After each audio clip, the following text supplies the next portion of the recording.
famasiina godhaa nan diddan namoonni tokko mojurtu jechuudha kan hinaafa mataa tolsin beechuudha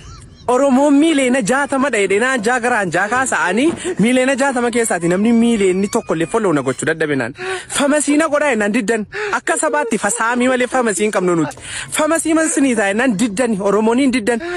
Oromoo bal'aa kana miti ijoolleen biyya keenyaa bakka dhaloota kollee follow na gochuu diddan keessumaa warri safara keenya naal shakliik hinaafaan akkuma safaraatti akka naannootti jalqabee akka sabaatti mataa tol nu ba'ee daraaree jira mee follow na godhaame Kananachi warra safara keessaa leesin beeka miileena 60 maqaa isaanii hin beeku iddoo isaan jiranii barbaadeen garan deemeti nama arge block hin godhaa deema kananachi follow na godhaa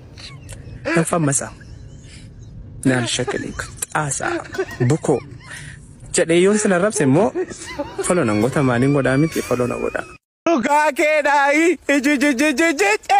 namoonni tokko jirtu waan garaa keessanii dubbattan erga nama madeessitanii booddee dhiifama naa godhi osoo hin beekini dogoggoreen jettu gakedai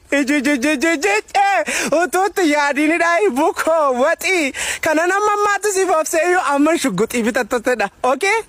kalb